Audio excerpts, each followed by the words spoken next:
안녕하세요. 보타임의 미국 소식입니다. 5월 4일 헤드라인 뉴스를 전해드리겠습니다. 보타임에 오늘의 첫 번째 소식입니다. 미국 질병통제예방센터인 CDC가 수백만 전화의 위치 데이터를 사용하여 미국인 코비드 명령을 준수하는지 여부를 확인하였던 것으로 밝혀지고 있습니다. CDC는 코로나19 정책 준수 여부를 모니터링하기 위하여 최소 2천만 대 이상의 휴대전화에서 위치 데이터 추적을 한 것으로 나타나고 있습니다. 바이스 마더보드에서 주최하는 사이버 보안 팟캐스트인 사이버의 정보자유법의 요청에 따르면 CDC는 통금시간, 추적 패턴 준수 분석을 수행하기 위하여 미국의 수천만 대의 전화에서 수집한 세이프그래프의 위치 데이터를 사용하기 위하여 광범위한 계획을 세웠던 것으로 밝혀지고 있습니다. 1년 동안 이 데이터에 액세스하기 위하여 약 42만 불 남짓한 돈을 지급한 것으로 시민들의 알 권리에 하여 오늘 발표된 서류에 나타나고 있습니다. 특히 12학년까지의 학교를 방문하는 사람들의 비율, 나바오 국가의 정책 효과를 모니터링하고 있는 것으로 나타나서 일종의 인종 편견적인 모니터링까지 한 것으로 나타나 충격을 주고 있습니다. 다음 소식입니다. 오하이오와 인디애나 예비선거에서 도널드 트럼프 대통령이 지지하였던 공화당 상원의 J.D. 벤스가 후보자로 지명이 되었습니다. 오늘 오하이오주의 상원 의원 지정에 대하여 많은 사람들이 관심을 불러 모았던 것은 바로 공화당의 미래에 대한 분위기 조성에 도널드 트럼프 대통령의 역할을 점쳐볼 수 있었던 아주 좋은 기회였습니다. 오하이오주 상원 의원의 5차 경선으로는 미 상원 의원 경선엔 5명이 나섰습니다. 트럼프는 다른 4명의 경쟁자에 맞서 J.D. 벤스를 지지했으며 다른 후보자인 마이크 기번스, 제임스 맨델, 제인 팀큰, 맷 도란 이렇게 5명이 경선을 하였으나 결국은 J.D. 벤스가 승리하여 공화당 상원 후보로 나서게 된 것입니다.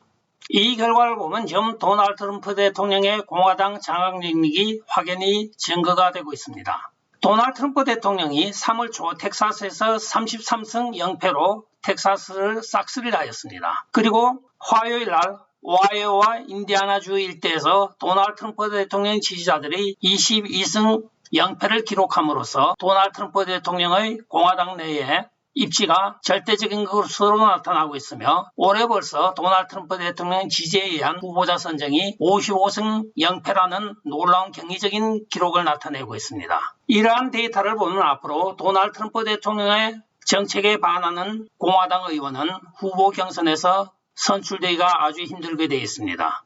다음 소식입니다. 포슬 뉴욕 주지사가 부주지사로 앤토니오 델가도 현직 뉴욕주 연방 하원 의원을 지명하였습니다. 지금 하원에서 민주당 대 공화당은 민주당이 딱 12석이 더 많습니다. 따라서 안토니오 델가도가 뉴욕주 부지사로 임명이 되고 취임함에 따라 민주당이 이제 11석이 더 많습니다. 결과적으로 오늘 호철이 안토니오 델가도를 지명함으로써 공화당에 한 표를 더 더해주고 있는 셈이 되고 있습니다. 델가도 입장에서는 지금 거세게 불고 있는 마가 열풍과 또는 히스패닉과 흑인 지역에서 공화당 지지도가 높아지고 있는 가운데서 다시 선출이 된다는 보장이 없는 가운데 뉴욕주 부지사 자리에 가는 것이 어쩌면 현명한 처신인지도 모르겠습니다.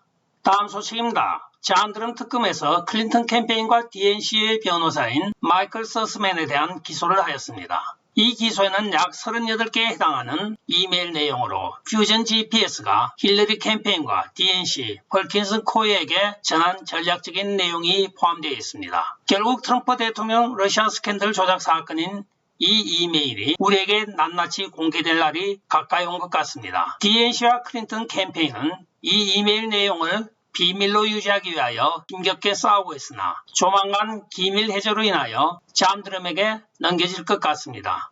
이 이메일이 완전히 공개가 되면 민주당 폭망과 민주당 내에서의 내분이 일어날 것으로 보여지고 있습니다.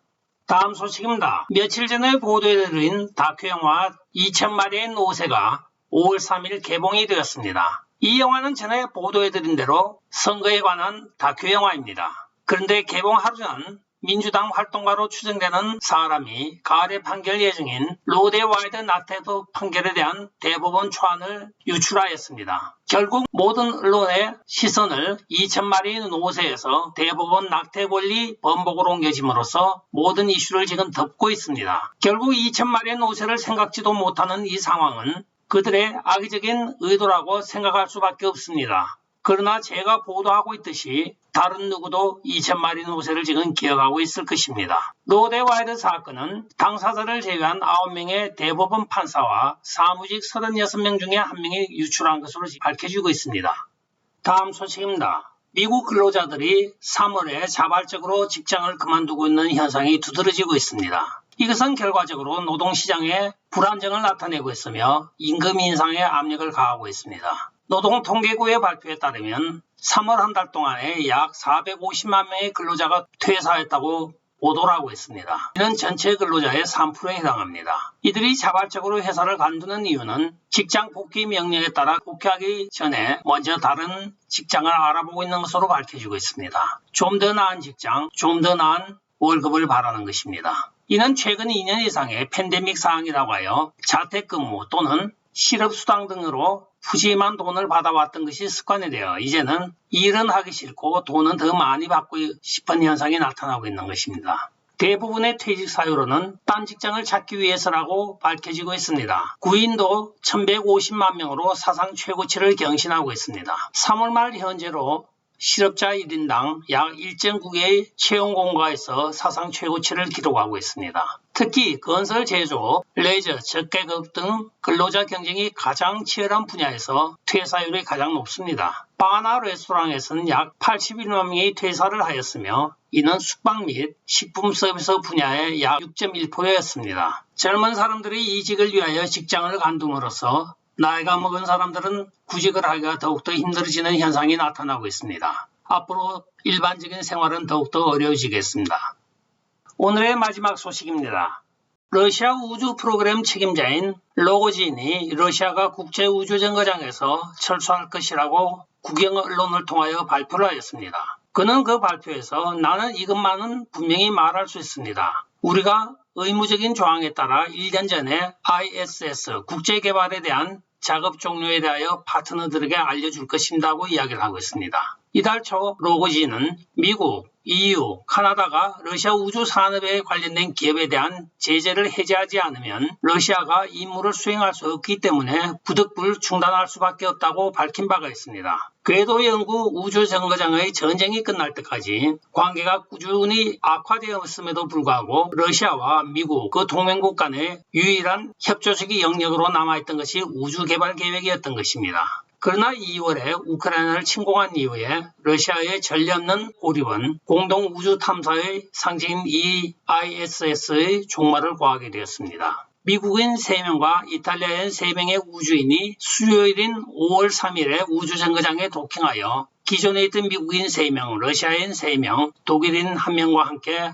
이미 ISS에 머물고 있는 것으로 밝혀지고 있습니다. 2030년까지 우주정거장을 운영할 계획인 내사는 2011년 퇴역한 셔틀 이후로는 러시아 소유주 우주선을 사용하여 미국 우주 비행사를 ISS에 오가는 것으로 밝혀지고 있습니다. 대부분의 우주 개발은 미국의 경우 민간 기업의 우주 비행이 큰 몫을 차지하고 있습니다.